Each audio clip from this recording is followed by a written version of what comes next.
Hello, and thank you very much. Thank you very, very much. Oh, sorry, Mika, hello, short one. Hello. Thank you very much. Well, the name, of course, is Talk Shop, and the host, of course, is yours truly, KSM. And we come here and give you the truth. We tell the truth and let the chips fall where they may. And as we always say, folks, and let me know, what time is it? And the answer is always the same, folks. It's nation time. It's nation time. It's nation time. And today on this show, folks, with Pacho P, let me quickly talk about the opening of Things Fall Apart. Many of you have read it. The book, the opening, there's a small opening. It's a quotation. And it says, turning and turning in the widening gyre. The falcon cannot hear the falconer. Things fall apart. The center cannot hold. Mere anarchy is loosed upon the world. Turning and turning in the widening gyre. The falcon cannot hear the falconer. Things fall apart. The center cannot hold. Mere anarchy is loosed upon the world. I'm going to substitute the word anarchy with chaos for our Ghana situation. Folks, I'm telling you, as I speak to you now, is mere chaos that has been loosed upon Ghana. Let me be frank and tell you this. Today on Talk Shop, you know, there's something called What If? I'm going to be talking about the what if scenario. Comedians use it a lot, Comedians can come up with crazy ideas. It's like, what if? They can come up with crazy ideas like, what if Jesus met Muhammad and they were having dinner? What if? And then they can create comedy out of it. But I'm not creating comedy today out of my what if situation. But eventually, what I'm going to be talking about today is, what if the NPP was in opposition? What if? I'm going to be talking about that. But I want to say this, folks. I am saying that mere anarchy is loosed upon the world. For Ghana, let me say, mere chaos. Let me tell you something frankly, folks. Whenever there's a nation where the judiciary is a victim of partisan politics, it is chaos. I kid you not. When you have a nation and the military has become a victim of partisan politics, it is chaos. And more importantly, when you have a nation where the media itself, which is supposed to be the media is supposed to be the watchdog for the people. That is what is the role of media. That's why we call it the fourth estate. The three estates are the executive, the judiciary, the legislature. These are the three estates. Apart from that, the only other independent estate is the media. We have that much powerful. But what I'm saying is that when that media itself, unfortunately, also becomes a victim of partisan politics, it's chaos. Having laid that foundation, let me welcome you all again to Talk Shop. And today, folks, let's be serious. Let me start by quoting my good friend Mustafa Hamid. He said the presidency has been so depraved. It has been muddied. And he says, wallahi, we have to wrestle this country. Courtesy of my dear friend Hamid, Mustafa Hamid. This country is in serious trouble, ladies and gentlemen. We are in serious trouble. We need to rescue this country, ladies and gentlemen. The presidency has been so depraved, so muddied, so dirtied, that I tell you in all sincerity as a Ghanaian, that I feel terribly sad today as a Ghanaian. We need to rescue this country. Wallahi, inshallah. Please don't cry. We shall rescue our country. It's been so depraved, it's so muddied. We have to rescue this country. And folks, all I'm saying is this. In a few days' time, we are going to go back to the election to vote for which way we want to move. And I'm saying this, when we get to the election vote, the choice is between either we continue with this depraved direction or we pick a new direction. The choice is ours. And the topic today has said, what if the NPP was in a position? Pacho, I want you to think about this very, very carefully, because they hear me, the NPP proved themselves to be very, very dynamic in opposition. There's no question about that. From Rawlings' time, Kwame Prekom, led by who is now the president, one of the most amazing, fearful demonstrations ever in the history of this country was led by NPP. So let me say, let us imagine for once, what if the NPP was in opposition now? Folks, let's think about this without any prejudice. Let's just use our conscience just to think about the facts and then give me an answer. Folks, what if it was the NPP in opposition now, as we speak, and let's say Mahama and his NDC has risen the debt of Ghana to such an incredible figure, over $800 billion in debt. You know, yes, we are in debt too. Look at the level of debt.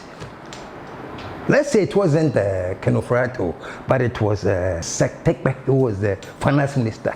And then he has raised Ghana's level to this astonishing high. Never before in our history have we seen such level of debt. And it's not only the level of debt, folks. We can't pay. Let's say it is under Mahama and under Sektekbe that we were experiencing this level of indebtedness. As I always say, we have grown from Hippico. Yeah, I'm not sure. We used to be Hippic. Like I always say, Hippic was a highly indebted, poor country. But now we have gone past that. There are certain things too that we can grow past. We have grown past that. We are now a highly indebted, bankrupt country. Bankrupt is in Twinchayaka. And this was engineered, whether you like it or not, by the current government with Kenufrata as finance minister. And I'm saying, what if right now as we speak it was the NPP in opposition and the NDC has raised its level of debt, not only the debt, but in an attempt to do a debt restructuring, as they call it, debt restructuring, on which we are assured that there will be no haircuts. They're going to restructure the debt, but there will be no haircuts, I'm sorry. Ken assured us, the president assured us, there will be no haircuts. So let us remove any doubt and discard any speculation that the government is about to cut your retirement savings or the notional value of your investment. This is not the case. There will be no haircut on the principal of bonds. Individuals who hold bonds would also not be affected at all. I also want to assure all Ghanaians that no individual or institutional investor, including pension funds, in government treasury bills or instruments, will lose their money as a result of our ongoing IMF negotiations. There will be no haircuts. But what are we facing now? Imagine it was Mahama who came and assured Ghanaians that, yeah, we have created this huge debt. It's something we have created. We can't pay our bills. We have to restructure our debt. So Mahama and Sektekbe came and told us that we have to reset the debt. There will be no haircuts. And then after that, all the haircuts we are witnessing. Folks, pensioners, retirees, all those who are vetted in bonds, the suffering they are going through. Pensioners have been dying of stroke, they've been dying of horrible diseases because they can't afford medication to take care of these things. Pensioners are suffering deep. Now, all I'm saying is that, oh, they just imagine that Nana Akufo-Addo Almighty, it was Mahama and Sektekbe. I want you Ghanaians to imagine, let me carry you, what would we have done? Since what we are going through now, if it wasn't under the almighty NPP and Anado, but it was under NDC and Mahama. No matter this haircut with pensioners, retirees, suffering, dying. What would have happened, Ghana? For let's be frank with ourselves. What is happening now that everybody is pretending that, oh, it's all cool, and yes, as they say, Ubiasi, you are here. Ubiasi, yeah, I salute. My question is, what if the NPP was in opposition? And you make home, please, can you imagine that Ghana will be in this state with NPP in the position and they'll be quiet? Oh, wallahi. Jebeka said, who born dog? They would have been quiet. The NPP would have let the NDC run away and leave their standards behind. What if, folks? What if you saw this big headline under the NDC and under Mahama? Auditor General says $12 million was spent on the Pualugu Dam. Big headline. Auditor General says, the auditor's report says that $12 million was spent on the Pualugu Dam under NDC and Mahama. Big headline. And then we come to find out that, oh, hold on a minute. The Pualugu Dam has not been built. Just imagine the situation under Mahama. And please, I won't say anything. You tell me what you think the opposition would have done. We not be catching them, wallahi. And Mahama and the government then will run away and leave their sandals behind. That's what I'm talking about, folks. But we are looking at it right now and it's like, oh, everything is cool. Maybe I okay. Even the man, Bawumia, who said on radio that, oh, it's been done. That's one of our greatest achievements. That's what he said, though. These are not my words. That's him saying it. Pualugu Dam is one of our greatest accomplishments. Many guys have talked about it, but we have been able to finish it. It's been done. The most important project here in the north since independence, a Pualugu Dam project. Okay. Is the biggest investment. Say we're drawing books no more since independence. Okay. As I watch it. How I check government be by say Pualugu Dam. But we're here as a signature project and in Ebeda #1. So there's no doubt about that. And then in 2024, they are back saying that, oh, you vote for me again, and when I come back, I'll not do it. I was championing the Pualugu Dam. We have not yet been able to do it, but by the grace of God, I believe we are going to do the Pualugu Dam. It has to be done. Forget MPP. If you say, as for you, your mind is made up, so that's the only thing you can think of. So forget the MPP. Ghanaians, I'm talking to you Ghanaians now, face to face. What would you Ghanaians do about this? Let's be real. The patrol. That's why we say truth and let the chips fall where they may. But let's be real. This is the raw truth I am speaking. Let's say it was under Mahama and we were having the All African Games or whatever we call it, All African Games. And then we were told that $15 million was spent on feeding the athletes for maybe 2 weeks. $15 million was spent feeding the athletes for 2 weeks. That's it. Go on with your life. No, I'm reversing. What if the opposition was NPP? Do you think that anybody in the government who can go away with such a statement?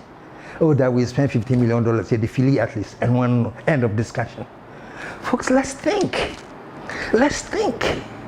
Surprisingly, everybody treats this as, no, they are normal.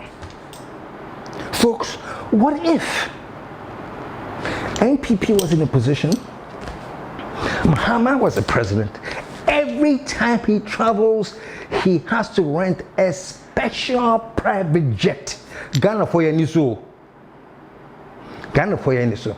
Every time that Mahama is traveling, he rents a special private jet at the tune of what was it, 16,000 or something dollars an hour. Mahama the rent here. What do you think the opposition would have done then? I'm telling you, I can swear to God, they would have let Mahama run away and leave his sandals behind. Do you catch my drift? That we are living under dispensation where things are so wrong. But for some strange reason, best known to all of us, everybody is pretending that, oh, it's okay. It's okay, it's okay. Let's move on, folks. That I just want to today, that's why I said, let me do this what if situation so that we can think about certain things. What if it was Mahama who had rented a private jet to travel, and each time the plane is lifted up, it's like $16 to $18 or $20,000 every hour. Oh, it's okay. Do you think the opposition would have sat down quietly? Can you imagine what would have come out from the lips of Wuntumi, the great old king? Can you imagine what would have come out of the lips of Abronye and all the various NPP stalwarts that they are sitting in this country, which is not the richest country? And every time that the president is traveling, he rent a private aircraft. Telling you, the opposition would not have been quiet. And believe me, I say they would have run Mahama to run away and leave his sandals behind. It's not just Mahama. I'm talking about the presidency. If anybody was the president then doing these things, and the opposition was the NPP, would they allow this? Folks, the list can go on and on and on and on. The city is so depraved. Let me borrow the words. The city has been so depraved. The city has been so muddied. The city is a waste paper baller. And all this coming after the great assurance that Nana Addo says, finally, he has brought on the man to fix the CD. I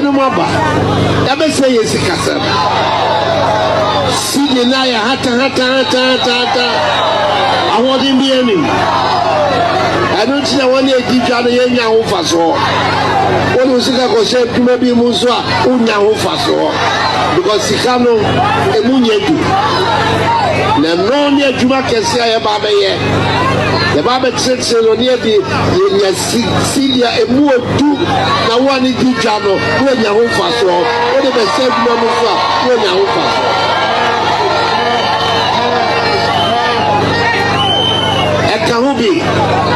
Kaobi tina me kofa abawomia so be kame ho ye hihye ye sikasem no eyiye na sika no e munye dubio let me the jumani ahoto so abagana. At that time, folks, it was almost 4 cedis to the dollar. We get $1, you get 4 cedis. Hey, NTP there. As Nado said, Sidnaya hata. I like. See, I hata. It's useless. I have paper. I have toilet paper. And at that time, we for $1. I had toilet paper. Intimidate. He is the guru who has worked at the Bank of Ghana. He has the experience. He has the knowledge. In Kufuor's time, one of the people who advised and helped him develop a strong CD was my running mate, Muhammadu Bawumia. Then he was deputy governor of the Bank of Ghana. It's one of the reasons I brought him to come and join me, that we will work on the CD and create again a strong CD that will be able to allow us to develop our economy and allow our traders and our to be able to develop. Even then, most of the NPP people were against Bawumia coming. They said, but this man is not an NPP man. Or say, no, please, for the sake of the economy, let me bring him back. So in comes the deliverer of the economy. And when he came and the city was stabilized for a few moments, he said, I have arrested the city, I've locked the city, and I've given the key to the IGP. I've locked it. When we came in, it was running. Essentially, we have arrested it. and the IGP has the key. She's locked it up. We've arrested it. 8 years later, the dollar is at 17 cedis after the lockment. No, what if? Let us reverse this. What if it's the NDC in power now? And the CD, you need 17 cedis to get $1. What do you think the opposition NPP would have then said? I swear to God, come can see impeach Muhammad, because the CD has been so depraved and so muddied that it has gone to this devastating level. Oh, Muhammad should be impeached. I'm telling you, if the NPP was in opposition now, they will make such noise. Why not? And I'm not saying that the noise is bad. Oh, it is good. The noise keeps the government on its toes. The noise makes the government realize that our duty as opposition is to keep you on the alert. So I'm not saying it is wrong. I'm saying that right now, what if they were in power? You would have heard from the opposition. They would have dragged this issue. They would have probably have an emergency parliamentary session to address the sinking city. It would have been considered a national disaster. Let me catch them. Sanka, right now, if it was the NPP in opposition, watching the CD deteriorate to such devastating low levels, and so it's going to go lower and lower and lower, what would the opposition have done then? If the NDC was in position, I'm telling you folks, they would have given Mahama and Takpe or whoever was in power hell. Because they would say, no, let's call for a state of emergency. The way our currency is declining, the way the state of our currency is embarrassing, the way, apart from that it is declining and is embarrassing, the way it is affecting Ghanaians, I think that's the most important thing. Ghana for the way it is affecting you. Master, it's devastating. 2,000, how much were you making? Next year, 16,000. What was that equivalent to? Then today, as we talk, you need like 4 or 5 times that amount to carry on. People are suffering. And forget about all of that. We all know people are suffering. I don't have to come here and relate Bawumia's litany of the nurses are suffering, the blah, blah, blah suffering. I don't have to repeat that. You know that yourself. I am just only asking, what if at this time it was the NPP that was in opposition? What would have happened?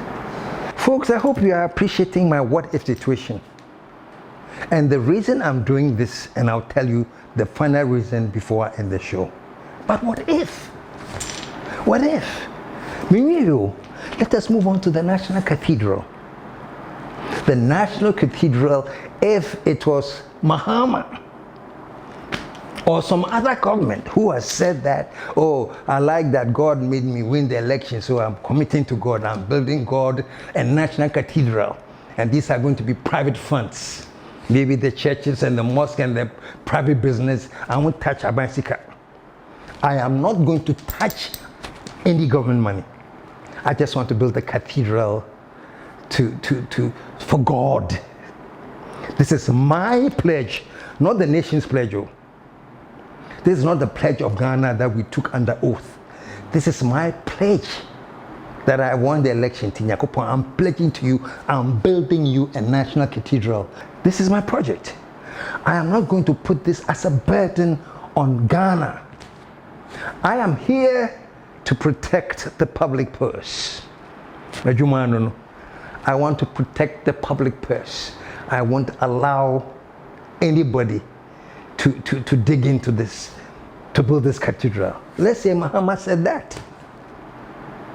Muhammad said, I'll build the cathedral because God has helped me. I have made a personal pledge to God. And then what we find at the end of the day, that for now, the government has spent close to or above 58 million US dollars of taxpayers' money. Wallahi. Now, Muhammad has spent 58 million of taxpayers' money, not to build the cathedral crowd, just to dig a hole. I did say tap. Cathedral crowd in Casa Wasam. You have not come to the cathedral now. It's just the foundation. We built the huge hole, which are here now is like a 3 times size Olympic swimming pool.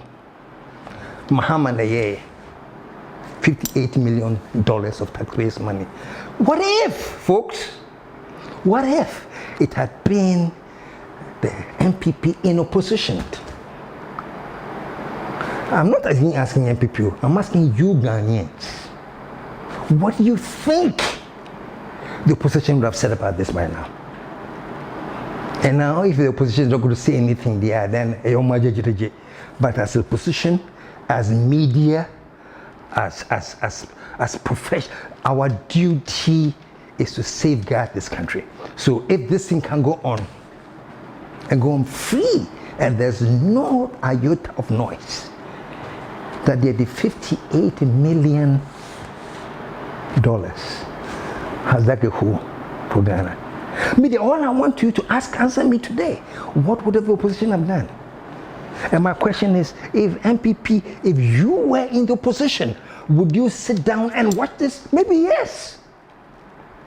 If you were in the opposition, and Mahama was the one who was the leader and whoever, and he has caused financial loss to the nation because he has used $58 million of taxpayers' money. But they see a whole. Look at me and tell me in the face. Say whoever is the leader of the opposition then. Or not even the leader of the opposition, whoever is a member of whatever, would you have just said, oh, and and to date, we still have a very, very intelligent people, board members, who still defend this garbage. And folks, this $58 million so far is just for the pit. It's for the pit. Value the land assets.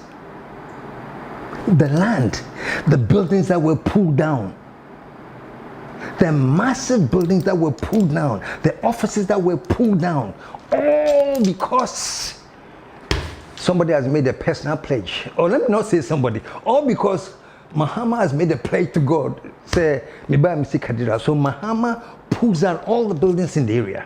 Muhammad destroys the public, the passport office, all the whole land that ministers were occupying and important offices were occupying. Muhammad pulled them all down with his NDC. Say, ABC Cathedral.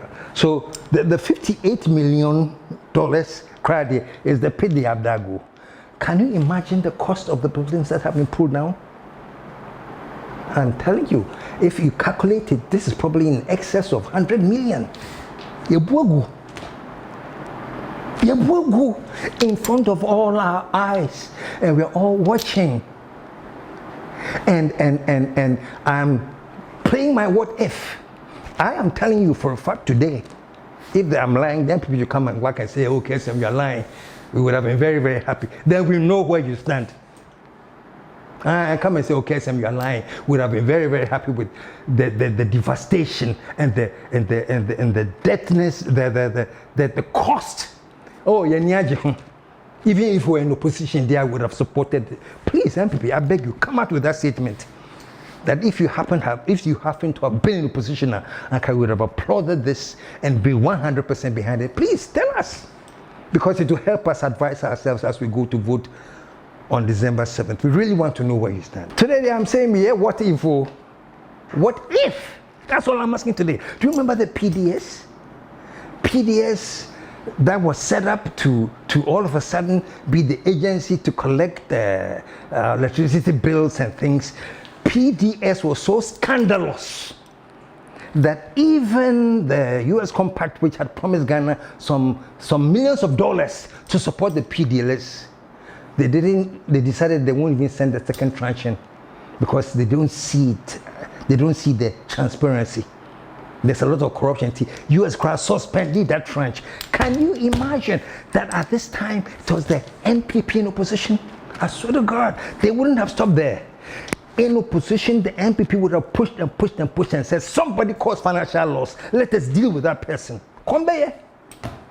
So, Missy, public statements like KSM, you're lying. We support the PDS and we support the fact that they collected all this money for I don't know how many months and didn't account for a penny to the electricity corporation. If that's what you want to come up and shame me, folks.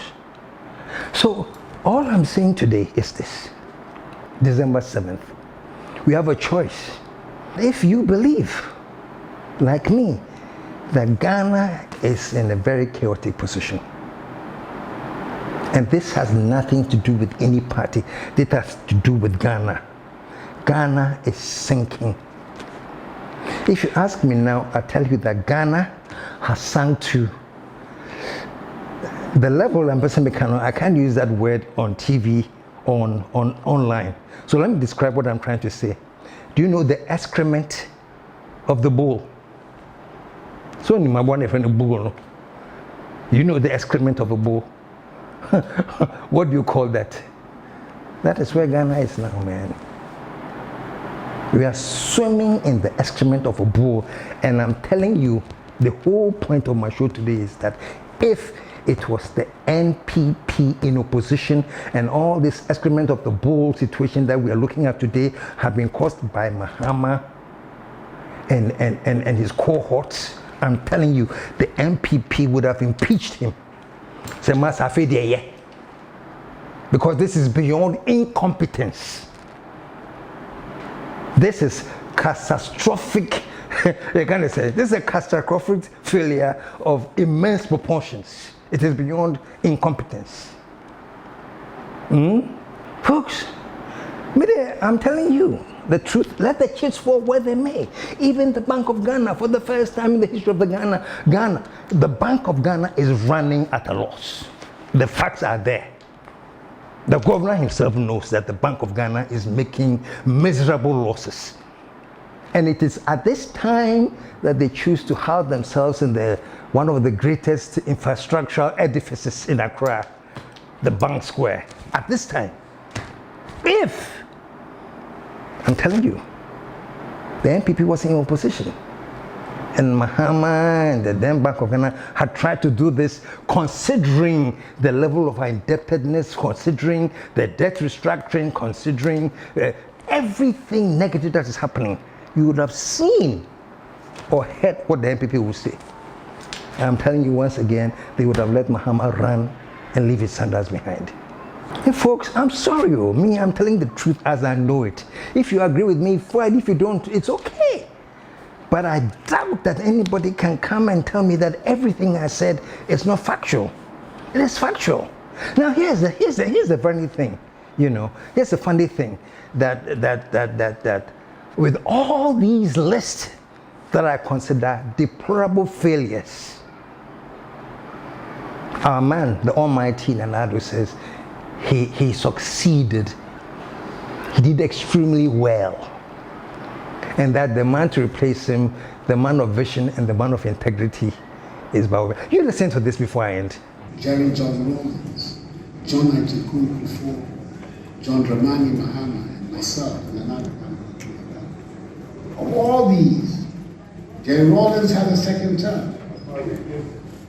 John Ajikun Kufuor had a second term. Nana Dankwa Kufuor had a second term. The only one who was not given the second term is John Dramani Mahama. There's a reason for it. Was it the Juman and so Ghana for Eddie and Utin Yaman and then also Professor Baby, no better. What is he coming to do? Young Pet Upia. What prepared 8 years in opposition as my deputy, 8 years in office as vice president, a man of unimpeachable integrity.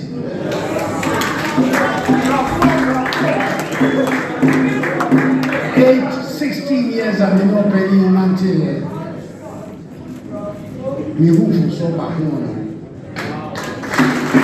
So there you go. This was said in Kumasi. Mahama is a failed president. He was successful because he lasted 8 years with everything I've listed. That's amazing success. Patrol crap. With everything I've listed, he was successful. And not only that too. Now we have to wait for the man who can beat his success. And that is Baumia. Let us vote for Baumia. He's a man of integrity and a man of vision. Let me end this way. At the risk, I'm saying this, I'm ending at the risk of incurring the wrath of many people. But I know I have spoken the truth. If regarding everything that we have said so far, may I respect democracy. And democracy is the rule of majority. If with everything I've said so far, Ghanaians, and the election is not rigged, Patrol, if it is a free and fair and transparent election, and Ghanaians go and they say, Sila Baumia is our man, we want more of everything we have talked about. I promise you, you will see more. You see more of arrogance, you see more of impunity, and you see more of corruption, which has plagued us in the last 8 years. Only say, ya bobia no Ghana semubia nkasa. Mami de makame no kre. And as God, thank you. As God is my witness, anytime, any day, as long as I'm alive, if you ask me, these are the same things I will say. So wallahi, we have to rescue this country. Inshallah. The country has been muddied. The country has been depraved. Wallahi. And I not just wallahi, wallahi, I have to add more. Wallahi, we shall rescue this Ghana. That's for the Muslims, for the Christians. In the blood of Jesus, we shall rescue this country. For the Apostle, say, whatever we use, we shall rescue the country. For the Hindu and the Buddhist, for whatever you believe in this universe, we shall rescue this country. There's no other choice. In the meantime, folks, as I always say, what time is it? It's nation time. We'll be back.